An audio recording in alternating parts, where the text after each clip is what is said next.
The Jedi teach there's only one way to access the Force.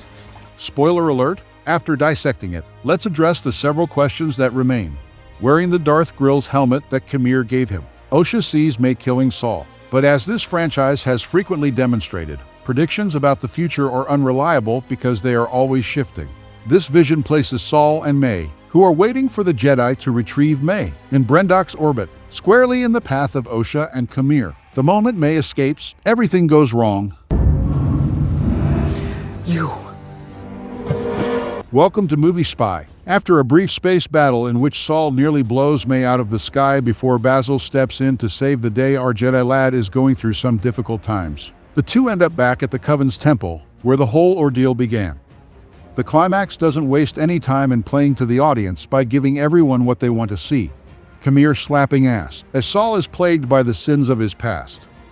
I should mention that Jacinto's character's official Lucasfilm name is The Stranger, which is incredibly amusing given the commotion surrounding his arms. You grasp it if you understand it. How does it feel to think normally if you don't?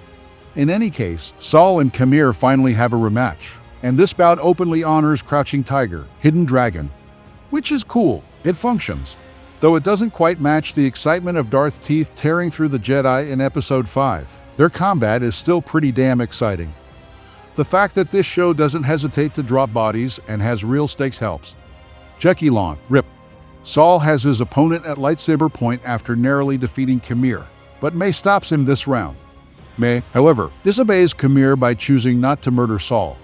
Rather, she desires that he confess his transgressions to the Senate and the Jedi Council. Osha, however, is no longer with us.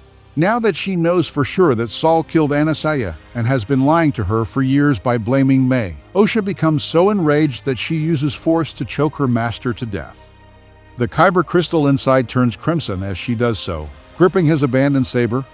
Qimir, Osha, and May flee as Vernestra Arwo and a group of Jedi arrive at the temple.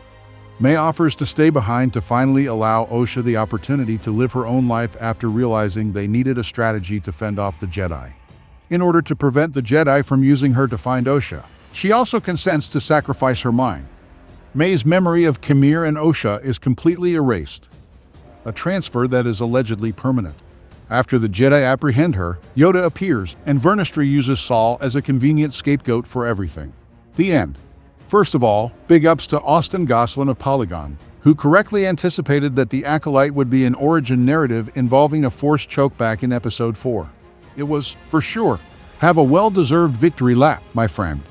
Second, a bow is also in order for everyone who surmised that Vernestra was Qimir's Jedi teacher. Though that conjecture was based on the freaking money, I did not buy into that theory based on the marks on his back, which I still do not believe are from her lightsaber whip. Excellent work.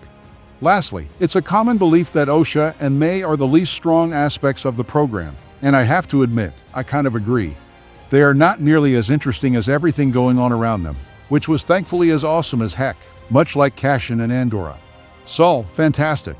Qimir, fantastic. The Jedi's nuanced perspective is amazing. Osha and May were kinda there, but not hateful like other neckbeards out there. In my opinion, maybe Season 2 will help with that. Now let's address one of the more important ones. What in the world was that object in Qimir's cave? A strange-looking extraterrestrial watched him and Osha go as they headed for his ship. An extraterrestrial who is virtually certainly identified as the previous Sith Master, Darth Plagueis, who trained Emperor Palpatine. I highly encourage listening to Leslie Headland's interview with Nerdist, when she hinted that the show's eventual connection to Plagueis would be messy. That was obviously the case sooner rather than later, which begs another important question.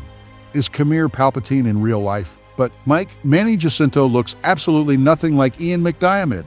God, I hope not, but also, perhaps yes, this is accurate, particularly in the area of weaponry. Did I mention the weapons? However, we're also discussing really strong Sith users that have transformed into clones, so all kinds of crazy stuff is up for discussion. Is it genuinely my hope that we will not take that turn? More than anything, though, I'm prepared to overlook certain technical issues with this presentation. It's been a very charming mini Star Wars that has more than proven worthy of my confidence. An example would be Saul's tragic story.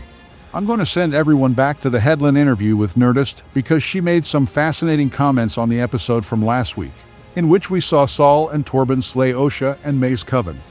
She started by pointing out that the episode went to considerable lengths to demonstrate a great deal of moral complexity, which put an end to all the bizarre theories about the Jedi being colonizers. The Coven was to be left alone, and the Jedi Council was not to take the girls. The mission was never that. The reason things went wrong was that Saul had a tremendous urge to train Osha, which Hedlund compared to Qui-Gon's need to train Anakin. The Force was selecting a Padawan for him, but in the process, it seriously impaired his judgment. Since Anasayo was willing to train Osha, as we know, everything would have worked out if Saul hadn't gone all true believer and convinced himself that Osha was acting morally, a conviction he carried until his grave. Saul blew it all by creating a powder keg scenario, which was set off by May misquoting her mother and implying that she and Osha would be sacrificed. Regarding Anasaya's murder, he did believe that she was using magic to kill May, but none of that would have occurred if he had calmed down. He believed he was doing the right thing, and the consequences of that conviction obviously followed him for the rest of his life. This franchise desperately lacks complicated characters like the Dude, and it was amazing to watch Li Yong-yi bring him to such a torturous life. Was I happy with the stinger from Yoda? No, not at all. This franchise is of lower quality under Disney because of the marvelization of it. Having said that, I'm a big enough geek to realize that Yoda appears in several of the High Republic novels. His existence is official canon, and I'm interested to know how he contributes to the Jedi becoming so overconfident that Palpatine overthrows the Republic by essentially waving his ass in their faces. Should you have missed it, Vernestra was asking to meet with Yoda prior to leaving for Brendok. The show created a lovely little headfake to make it look like she was covertly speaking with Qimir, Plagueis, or some terrible man. As for what her game is, I'm not sure. Not everything is clear-cut, as this episode has demonstrated. Is Vernestra the bald-headed, deeply corrupted? Indeed. She may not be deliberately planning crimes or carrying out a grand plan, but she is totally committed to keeping the Senate's perception of the Jedi intact. She quickly throws Saul up as a scapegoat while deviously concealing the fact that her fallen student is a crazed, strong Sith who has killed numerous Jedi and is currently training Saul's former Padawan as an apprentice. Just like any priggish religion, we have no need to let others know about our enormous mistakes. There is nothing to view here. Everything is all right. I apologize. Did you just mention that the clone army we recently created has secret orders implanted in their brains?